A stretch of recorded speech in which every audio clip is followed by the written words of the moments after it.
एक पुराना सैलून जहां रात होते ही कुछ अजीब घटने लगता है।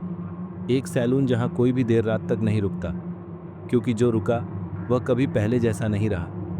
क्या आप उस भयानक राज को जानने के लिए तैयार हैं?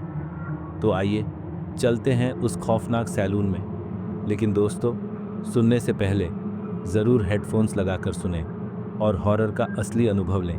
शहर के पुराने इलाके में एक मशहूर सैलून था, रूप महल सैलून। यह सैलून दिन में तो आमतौर पर महिलाओं से भरा रहता, लेकिन रात के समय यह वीरान हो जाता। इस सैलून की एक अजीब बात थी, जो भी वहां देर रात तक रुकता, उसके साथ कुछ न कुछ अनहोनी हो जाती।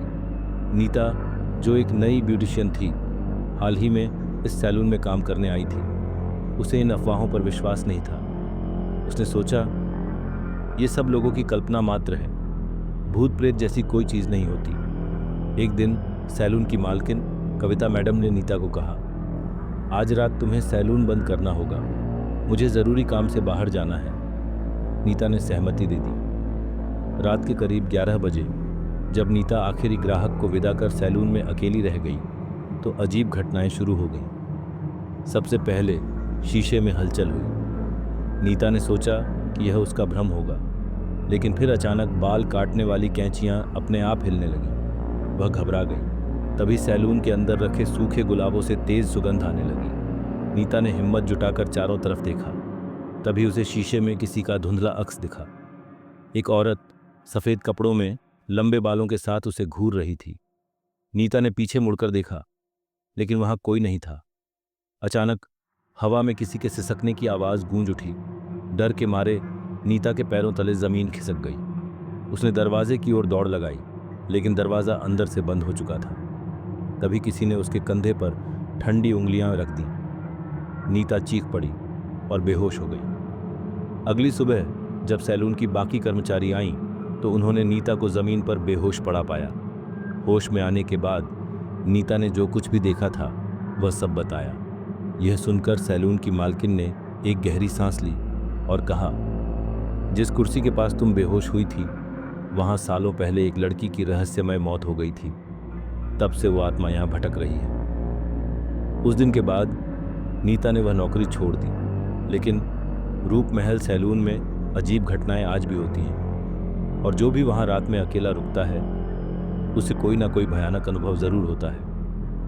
आदित्य ने यह डायरी अपने अखबार में प्रकाशित करवाई। कुछ ही दिनों में यह खबर पूरे शहर में फैल गई। संजना के परिवार का अपराध उजागर हो गया। जैसे ही सच्चाई सामने आई, उसी रात नीता ने सपने में देखा कि संजना मुस्कुरा रही थी। अगली सुबह रूप महल सैलून में सब कुछ शांत था। अब वहां कोई अनहोनी नहीं होती थी। लेकिन क्या यह सचमुच अंत था, या फिर कोई और रहस्य इंतजार कर रहा था? नीता को लगा कि अब सब कुछ ठीक हो गया है, लेकिन कुछ दिनों बाद उसे अजीब सपने आने लगे। सपनों में वह खुद को एक अंधेरे कमरे में पाती, जहां कोई धीमी आवाज में कुछ बड़बड़ा रहा होता। सपने हर रात और डरावने होते जा रहे थे। एक दिन नीता ने आदित्य को इस बारे में बताया। आदित्य को लगा कि यह सिर्फ नीता के दिमाग का भ्रम हो सकता है, लेकिन फिर अचानक सैलून के पास रहने वाले लोगों ने शिकायत की कि रात को वहां अजीब सी आवाजें आती हैं। कभी किसी के रोने की आवाज, तो कभी फर्नीचर खिसकने की। नीता और आदित्य ने एक बार फिर सैलून जाने का फैसला किया। इस बार वे सैलून की गहराइयों में जाकर हर कोने की तलाश करने लगे। अचानक एक पुरानी लकड़ी की अलमारी के पीछे उन्हें एक गुप्त दरवाजा मिला। दरवाजा खोलते ही उनके सामने एक सीढ़ी थी, जो सैलून के नीचे एक तहखाने की ओर जा रही थी। दोनों ने मोबाइल की फ्लैशलाइट जलाकर नीचे कदम रखा। तहखाने में एक पुराना लकड़ी का पलंग रखा था, जिस पर धूल जमी थी, और एक कोने में एक टूटी फूटी अलमारी थी। अचानक ठंडी हवा का झोंका आया और पलंग पर किसी के बैठने की आहट हुई। दोनों ने अपनी सांसें रोक ली। तभी एक धीमी लेकिन स्पष्ट आवाज आई, तुमने संजना को मुक्त कर दिया, लेकिन यहाँ और भी कहानियां दबी हुई हैं। नीता और आदित्य ने एक दूसरे की ओर देखा। क्या सैलून की भयावह गाथा अभी खत्म नहीं हुई थी? क्या अब एक नए रहस्य की परतें खुलने वाली थीं? आदित्य ने टॉर्च जलाकर चारों ओर देखा। कमरे की दीवारों पर अजीब निशान उभरने लगे थे, मानो कोई संदेश छिपा हो। तभी नीता को एक पुरानी तस्वीर दिखाई दी। उसमें सैलून के पुराने मालिक और उनके साथ एक और लड़की थी जो संजना नहीं थी। ये कौन हो सकती है? आदित्य ने फुसफुसाते हुए कहा। तभी तस्वीर से धुंधली आवाज आई, मुझे मत भूलो, मैं भी यहाँ हूँ। एक ठंडा झोंका फिर से कमरे में गूंज उठा और अचानक दरवाज़ा अपने आप बंद हो गया। नीता और आदित्य को समझ आ गया कि उनका सामना एक और आत्मा से होने वाला था जो अब तक छुपी हुई थी। दरवाजे के बंद होते ही कमरे में अंधेरा छा गया। नीता ने कांपते हाथों से दीवार पर टॉर्च की रोशनी डाली। तभी कमरे के कोने में एक छाया उभरने लगी। तुमने संजना को मुक्त कर दिया, लेकिन मैं अब भी फंसी हूं। एक धीमी कराहती आवाज गूंजी। तुम कौन हो? आदित्य ने हिम्मत जुटाकर पूछा। छाया धीरे धीरे स्पष्ट होने लगी। वह एक और लड़की थी जिसकी आंखों में गहरा दर्द झलक रहा था। मेरा नाम विभा है। मुझे इस सैलून के मालिक ने मारा था और मेरी आत्मा यहाँ कैद हो गई। जब तक मुझे न्याय नहीं मिलेगा मैं मुक्त नहीं हो सकती। आदित्य ने हिम्मत जुटाकर पास रखे लकड़ी के पुराने संदूक को खोला। अंदर एक खून से सनी डायरी पड़ी थी। जैसे ही उसने पहला पन्ना पलटा, कमरे की हवा और ज्यादा ठंडी हो गई। विभा की आवाज फिर से गूंजी, अब सच बाहर आएगा और वो भी लौटेगा। तभी अचानक दरवाजा खुल गया और सामने सैलून का पुराना सुपरवाइजर खड़ा था जिसका नाम राकेश था। उसकी आंखों में भय और घबराहट थी। तुम लोगों ने उसे जगा दिया, राकेश चीखा।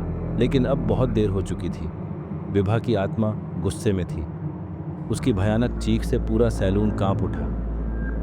राकेश जमीन पर गिर पड़ा और कुछ ही सेकंड्स में उसकी आंखों से जीवन खत्म हो गया। विभा की आत्मा अब मुक्त हो चुकी थी। सैलून की अजीब घटनाएं हमेशा के लिए बंद हो गईं। लेकिन नीता और आदित्य के मन में हमेशा यह सवाल रहा, क्या हर आत्मा वाकई मुक्त हो पाई या कोई और भी वहां फंसा हुआ था?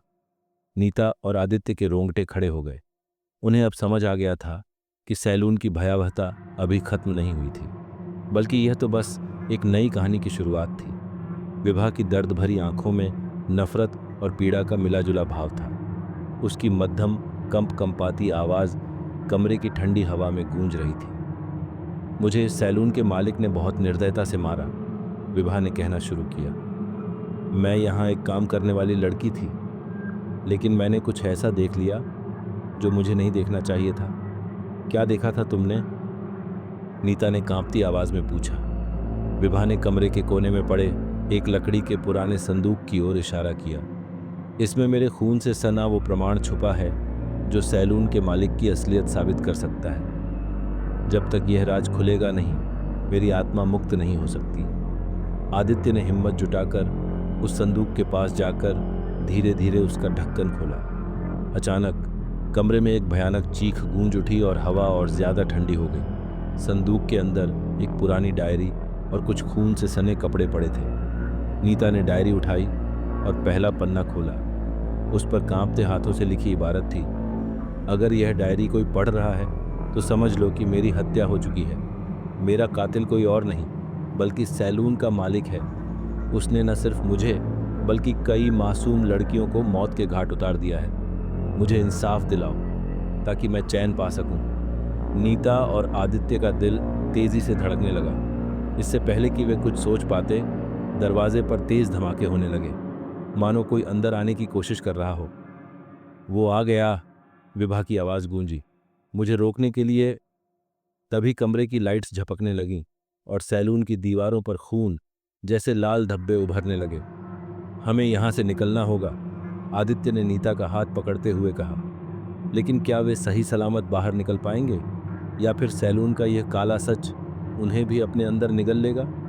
रहस्य की गहराइयां। नीता और आदित्य ने तेजी से दरवाजे की ओर दौड़ने की कोशिश की, लेकिन जैसे ही उन्होंने कदम बढ़ाया, दरवाजे के पीछे से एक भयानक गूंजती हुई हंसी सुनाई दी। कोई भी इस सैलून से जिंदा बाहर नहीं जाता। नीता ने डर से आदित्य की ओर देखा। दरवाजा अब लोहे की सलाखों में बदल चुका था और उसकी दरारों से गाढ़ा काला धुआं निकलने लगा। अचानक विभा की आत्मा उनके सामने प्रकट हुई। उसकी आंखों में अब डर नहीं था, बल्कि एक अजीब सी चेतावनी थी। अगर तुम इस सैलून से बाहर निकलना चाहते हो तो मुझे इंसाफ दिलाना होगा। मेरा कातिल अब भी जिंदा है। आदित्य ने झटके से डायरी खोली और उसके पन्ने पलटने लगा। एक जगह उसे एक पुरानी तस्वीर चिपकी मिली जिसमें सैलून के मालिक की युवावस्था की तस्वीर थी। उसके ठीक पीछे एक और आदमी खड़ा था। उसके चेहरे पर अजीब सी मुस्कान थी। नीता, देखो, शायद यही असली कातिल है। नीता ने पास आकर गौर से देखा। उसके दिमाग में जैसे कोई झटका लगा। ये तो हमारे सैलून का पुराना सुपरवाइजर है। कुछ साल पहले अचानक गायब हो गया था। मतलब असली हत्यारा वही है? आदित्य ने चौंक कर पूछा। तभी हवा में एक साया उभरा और किसी ने गुस्से में चिल्लाते हुए कहा, तुमने बहुत कुछ जान लिया। अचानक तेज हवा के झोंके से नीता और आदित्य जमीन पर गिर पड़। विभा की आत्मा अब पहले से ज्यादा उग्र दिख रही थी। उसकी आंखों में जलती हुई आग थी। या तो उसे ढूंढकर सजा दिलाओ या फिर हमेशा के लिए इस सैलून का हिस्सा बन जाओ। नीता और आदित्य को अब समझ आ चुका था कि यह सिर्फ एक आत्मा को मुक्त करने की बात नहीं थी, बल्कि एक खौफनाक राज को उजागर करने की जिम्मेदारी भी थी। पर सवाल यह था, क्या वे इस सैलून के चंगुल से बचकर असली हत्यारे तक पहुंच पाएंगे?